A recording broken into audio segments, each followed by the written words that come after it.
A new Wordle puzzle is online. Click on the link to play. Listening to the following video may give you clues. Please like and share the videos. Warriors reach humiliating new low as Storm rack up 70 points.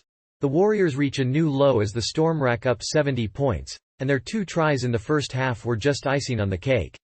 But when Melbourne scores 10 unanswered tries, you have to wonder if the game will ever get better for the Warriors. Is this the Widowmaker's trial of absorption or annihilation? Read on to find out. Warriors 2 tries in first half. The Warriors trailed by 16-10 at half-time and could not stop the Storm from racking up another century. They only managed 2 tries in the first half, and they were quickly overwhelmed in the second half. After a poor kick-off by the Warriors, the Storm ran in 2 tries with a combined distance of 240 meters. The first came in the 26th minute when winger Nick Meaney intercepted a pass from Sean Johnson and went over the line to score. In the second half, the Warriors managed to break through the Storm's defensive line before the visitors scored a contested try. The Warriors were dragged down by scrambling defenders but eventually found themselves back in the Storm's half. The second try came after a try from Dallin Waiton-Zelaniak, who received a skip pass from Chanel Harris-Tabata. Several other tries were scored by the Warriors in the second half, including 2 by Coates. The Warriors' back row were the best on the day. Reece Walsh and Adam Clough were the best in the back row. Reece Walsh scored in the 38th minute, while Matt Lodge and Tainila Atukolo played well in the second half. The Warriors' playmaker Cameron Munster was in outstanding form throughout the match, making 12 tackle breaks and racking up 40 post-contact meters. The Warriors started off well, as they are now on a 7-game winning streak. The team has won 5 straight games to close out the regular season. They were able to overcome a 41-31 deficit early in the second quarter. However, Denver made the first 6 free throws and went on a quick 4-0 run to make it 42-31. With 9 minutes left in the half, the Warriors went on a 16-0 run to lead 59-47. Klay Thompson added 21 points for the Warriors. With just over a minute to go, the Warriors sparked a roaring crowd. Melbourne's 10 unanswered tries.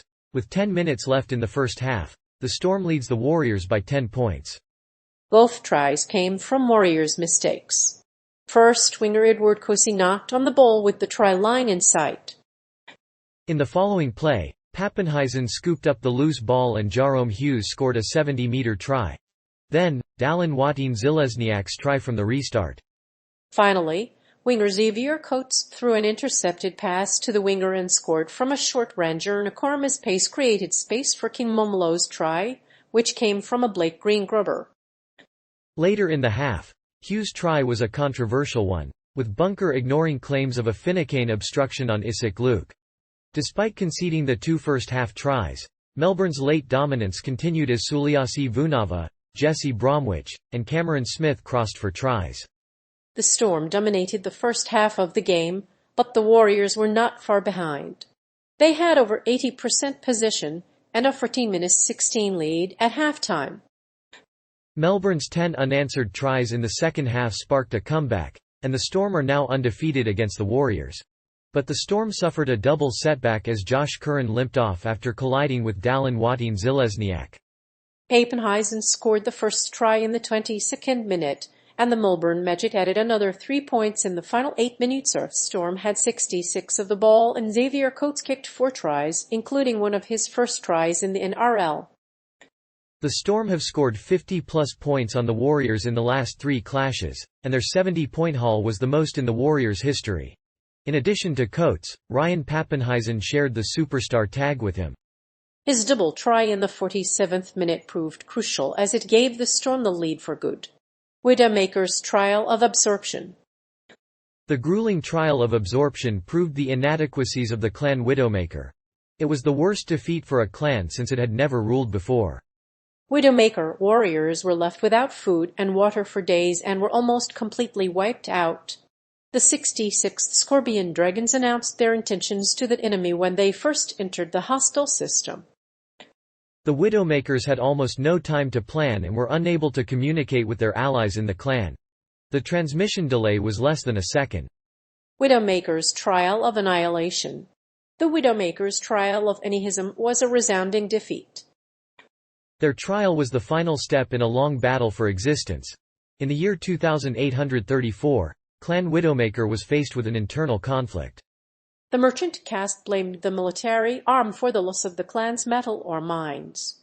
Widowmaker responded by ordering mass arrests and executions of the merchant caste members.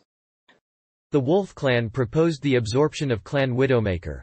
Jerome killed Nicholas Jorgensen and destroyed 2 of the Widowmaker's mechs with particle cannon shots. He also crushed the kepi of a 3rd mech. The Widowmaker mechs did not begin to attack Jerome until 2 more mechs were rendered into slag. In the end, the Widowmakers were annihilated. The Widowmaker is an ideal assassin, both patient and ruthless. She was married to Gerard Lacroix, the leader of Talon's terrorism operations. Gerard had targeted Amélie to be one of his sleeper agents. She was subjected to neural reconditioning and a series of operations to break her will. She was also reprogrammed into a sleeper agent, a role she's used for the rest of her life. In the trial of absorption, Widowmaker and Clan Wolf battled it out on a neutral world, Ironhold. The Clan Widowmaker and Clan Wolfster squads were dueling while Nicholas Kerensky, the Grand Council's umpire, was tasked with judging the battle.